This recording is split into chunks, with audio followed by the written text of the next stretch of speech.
data pipelining. So the data will be maintained in form of racks. Let us assume this is the first rack and this is the second rack. So let's call it as R1. Let us call this as R2. Let us have these nodes, some nodes in this.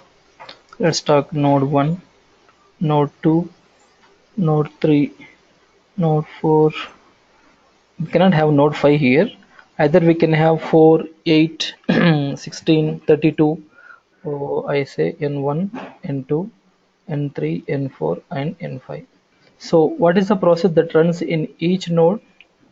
What is the daemon, or we call it as process or Hadoop daemon or HDFS daemon? What is the daemon or process that runs in each node with respect to HDFS? With respect to HDFS, what are the two processes? What are the two processes? Name node and data node, right? Name and data. Oh, Okay. So which process is going to run in all these nodes?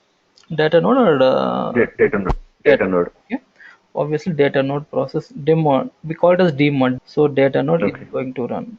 How many data node daemons can run in each node? Exactly one. Okay, remember that, exactly one. So Hadoop is configured in such a way that only one data node daemon has to run in one node. Let's understand like that. Okay. Then what about name node here? Where the name node is going to reside? Name node daemon. What is the configuration of these nodes, these data nodes? That is configuration of the nodes on which data nodes are running.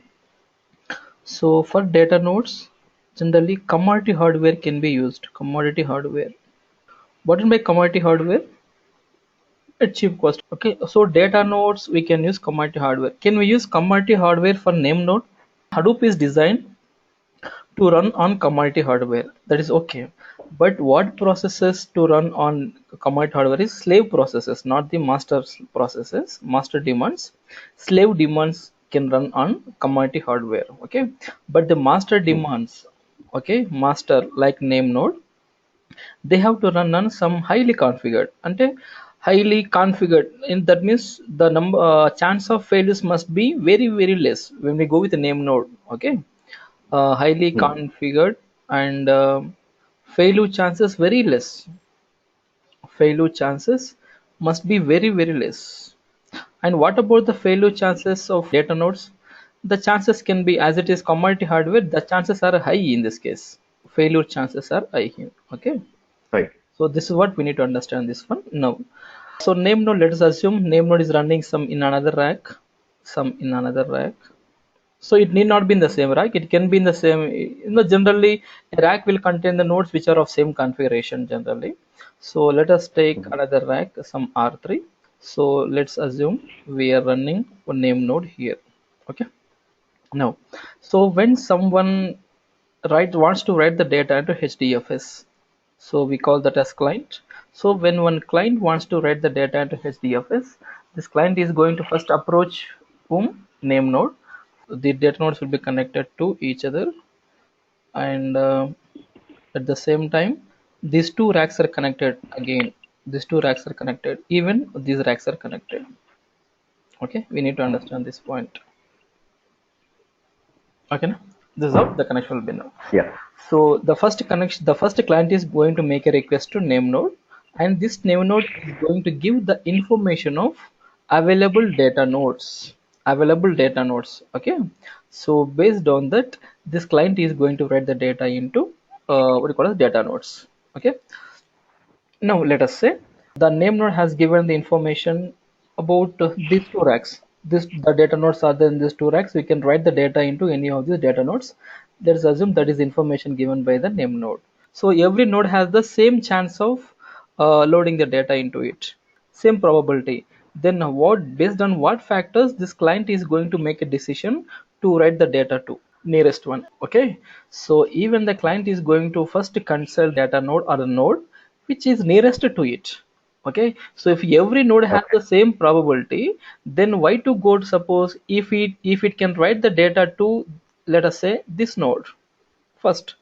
So let us assume this is the node nearest to this one.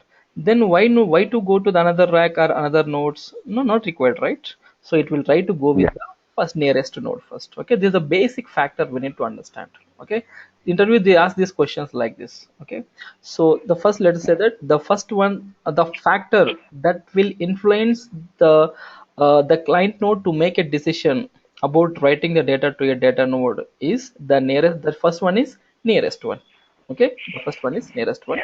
So let's assume the data one block. Let us the first block is written here. Let's assume that we have designed HDFS to go with three replications. Let us say we have designed the HDFS to go with the three replications and three blocks. Let's say we have some. What's the default block size?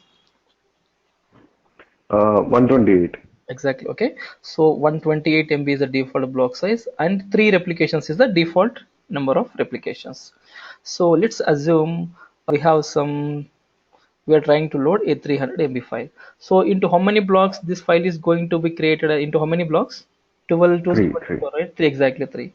So this client doesn't know. Okay, remember the client doesn't know what is the amount of data. So it will write the first block. What is the size? 128 MB. See the process.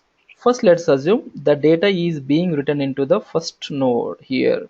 So B1 is getting created here. The client is writing the data into this node in the form of B1. So how many replications we are expecting? Three replications. So what should happen here?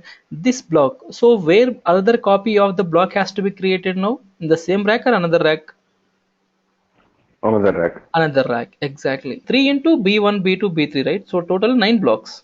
Parallelly. I'm telling you parallelly, it's the simultaneously I'm telling you, okay? Okay. So once started, some amount of data gathered here, then that amount of data will be moved to that another rack to another node, and even that this will be getting created. Meanwhile, this process will start. And one more copy has to be created, right? We are expecting three replications. So another copy will be, let's assume another copy is created in this node. So one more B1 also will be getting created here. So here the flow is like this. Client is writing into B1, this node is writing into this node, and this node is writing into this node totally. So can you see this now? The flow is like this. It is coming here, here to here, here to here. Okay, this is the flow actually. This is a continuous flow. Where is the flow? And when where the flow is going to stop first? Where the flow is going to break first? Here we have the client. This is the first node, Okay. second node, third node. Where this flow is going on. Okay, so Yeah. after successful, the client will create only one block. Will try create only one block. So where the flow is going to break first? In the first node, second node, or First third? B1. Yes, exactly. Okay, then that flow will break here, and finally it will break here. Okay, so this is what happens actually. Okay, B1, B1, and B1. So all these things will happen parallelly. And let's say the first block is written like this. Next block, the client is going to write the next block into next node. Let's assume now. So B2. Okay, so meanwhile, what is the B2? So B2, let's assume it is going to write into. So do you think, is it possible to write the same block, another block into say this node? Yes. Yes, possibility is there, right? There's a possibility is there like this. B1, B2, we can write like this. And what about the another copy? Mhm. It may be in the same node or it may be in some other node. B2 like this. Okay, three copies. And finally B3, B3 maybe in this node or maybe in another node. That depends, depending upon the blocks information, depending upon the node information given by the name node, the data is going to be written into the nodes like this. Total how many blocks we can guess now? 1 2 3 4 5 6 7 8 9. Totally 9 blocks will be created. So how the blocks are how the Yeah. replications are getting created, and flow of creation of, or the process of creation of the replications in HDFS is called, the process called as data pipelining. Data pipelining, this is important. This data pipeline is nothing but the copying, the loading and copying of data from one node to another node in HDFS in the form of blocks. That is called as data pipelining. So the data will be moved from, copied from one node to another node as a pipeline. Okay, so now here one more question they have asked here. Does the client wait for The creation of the remaining copies, how many copies the client will create? Exactly only one copy. One copy. Okay, it is not going to bother about the remaining copies whether they are getting created or not. Okay, it bothers about Yeah. only the one copy whether they are created or not. That's it. Okay, so who has to copy the data here? Who is going to create the replications? Data nodes. Exactly. Okay, so client is going to create the first block and the remaining replications must be created by the data nodes. So as long as the processing going on, for every 3 seconds, the all these data nodes must update their information to whom? To the name node for every 3 seconds. So what we are calling this for 3 seconds, this interval as? Heartbeat signal.